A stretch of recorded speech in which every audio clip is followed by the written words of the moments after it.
நான் யார்? உண்மையை காட்டிலும் பொய்யை விரும்புகிறவன். இரக்கத்தை காட்டிலும் கடும் சொல்ல விரும்புகிறவன். நேர்மையாக நடப்பதை காட்டிலும் தந்திரமாக நடப்பதை விரும்புகிறவன். ஏமாற்றுவதை ஆதரிப்பவன். வஞ்சகம் எனக்கு சந்தோஷம். மற்றவர்கள் உண்மையாக இருக்க வேண்டும்.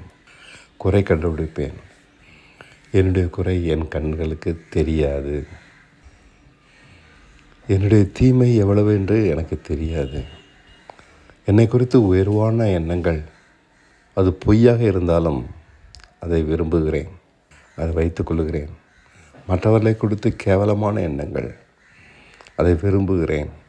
அது உண்மை இல்லாவிட்டாலும் அதை நம்புகிறேன். எனக்கு பிடித்தமானவை எதுவுமே நல்லவை அல்ல, நியாயமானவை அல்ல. வழக்காடி என் உரிமைக்காக போராடுவேன். விட்டு கொடுக்க எனக்கு மனது வராது. மற்றவர்கள் கஷ்டங்களை பாராட்ட எனக்கு தெரியாது. என் கஷ்டங்களை மற்றவர்கள் மதிக்க வேண்டும் என்று எதிர்பார்ப்பேன். கோபப்படுவது என் சுவாபம். அவதூறுக்கு பதில் அவதூறு செய்யாவிட்டால் என்னால் பொறுக்க முடியாது. பழிக்கு பழி வாங்கியே தீர வேண்டும். அது என் மான பிரச்சனை. என் நியாயத்திற்காக போராடுவது என் சுவாபம். மற்றவர்களுடைய நியாயத்தை மதிக்காதது என் சுவாபம். உண்மைக்கு புறம்பாக பொய் சொன்னாலும் அதை நியாயப்படுத்த போராடுவேன். சாந்தமாக இருப்பது எனக்கு பிடிக்காது. நேர்மையாக இருப்பதும் என் இயல்பு அல்ல. தப்பித்து கொள்வதற்காக பொய் சொல்வது என் இயல்பு. ஏமாற்றுவது என் இயல்பு. மன்னிப்பு கேட்க எனக்கு தெரியாது. நியாயப்படுத்த எனக்கு தெரியும். மற்றவர் குறைகள் தான் பெரிது. என்னுடைய குறை எப்போதுமே மற்றவர்கள் மறக்க வேண்டும், மன்னிக்க வேண்டும். நான் ஒத்துக்கொள்ள மாட்டேன். நான் எவ்வளவு சீர்கேடானவன் என்று எனக்கு தெரியாதவரை எனக்கு இயேசு அவசியமில்லை. அவரால் எனக்கு ஒரு பயனும் இல்லை. வேத அறிவெல்லாம் இருந்தும் நான் இப்படித்தான் இருக்கிறேன். என்னை பார், என் நற்கிரியைகளை பார் என்று என்னை பாராட்டி கொண்டே இருப்பேன். மற்றவர்களை பார்த்து அவனை பார், என்னை போல இல்லை என்று கேவலமாக நினைப்பேன். எனக்கு வேண்டியதெல்லாம் நான் ஆசைப்பட்டவர்களை நிறைவேற்ற வேண்டும், அடைந்தாக வேண்டும். அதற்கு எதையும் செய்வேன்.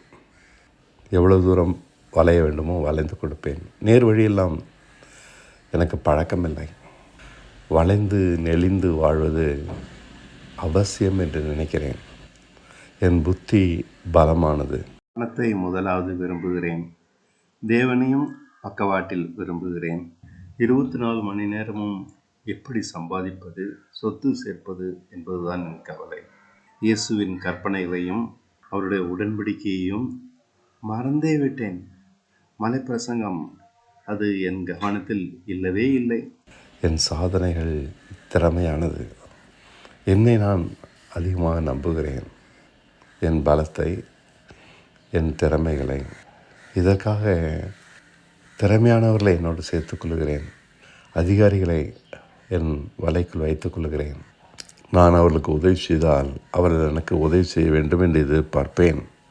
மற்றவர்களை விட என் வாழ்க்கை தரம் உயர்வாக இருக்க வேண்டும். என் திறமைகள் உயர்வாக இருக்க வேண்டும். என் படிப்பு, என் திறமைகள் பாராட்டப்பட வேண்டும். பக்கத்து வீட்டுக்காரனுடைய பிள்ளை காட்டிலும் என் பிள்ளை குறைவாக மார்க் எடுத்து விட்டால் தூக்கம் வராது. இப்படி இருக்க என்னை பற்றி யாரும் தப்பாக பேசிவிட்டால் கோபம் வரும். ஜாதி பெருமை, என் மத பெருமை, என் சபை பெருமை அதிகம். எனக்கு இயேசு மன்னித்து கொண்டே இருக்க வேண்டும். கடைசியில் அவர் என்னை தன்னுடைய ராஜ்யத்தில் சேர்த்துக்கொள்ள வேண்டும். ஆம், எப்படியாவது முடிந்த வரைக்கும் என்னை திருத்த பார்க்கிறேன்.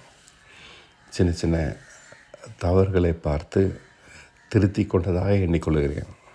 இப்படிப்பட்ட நான், தீமையை விரும்புகிற நான், நன்மையை வெறுக்கிற நான், எனக்கு எதற்கு இயேசு கிறிஸ்து? நான் என்னை அறியாதவரை இயேசுவை நான் அறிவது அவசியமில்லை. இயேசு எனக்கு தேவையும் இல்லை. அவரால் எனக்கு ஒரு பயனும் இல்லை. என்னை நான் அறிவது முக்கியம். எல்லாவற்றை காட்டிலும் சீர்பட விரும்பாத, தீங்கு நிறைந்த, உணர்வில்லாத, மதீனம் நிறைந்த நான் எப்படிப்பட்டவன் என்பதை முதலாவது புரிவது அவசியம். திருத்த முடியாத நான், நாவடக்கம் இல்லாத நான், அவதூறுகளை விரும்புகிற நான், பொறாமையில் நிறைந்த நான், விட்டு கொடுக்காத தந்திரங்கள் நிறைந்த நான் எப்படிப்பட்டவன் என்பதை நான் புரிந்து கொள்வதுதான் எனக்கு விழிப்புணர்வை தரும். அது வரைக்கும் எனக்கு இயேசு அவசியமில்லை. அவரால் எனக்கு ஒரு பயனும் இல்லை. இந்த நான் என்பதற்கு பெயர்தான் மாமிசம். இந்த நான் என்கிற மாமிசத்தின்படி பிழைத்தால் சாகவே சாவோம். இந்த நான் இருக்கிறவரை கிறிஸ்து உதவ முடியாது. இந்த நானை அழித்து ரட்சிப்பதே கிறிஸ்து என்னில் இருப்பதன் நோக்கம்.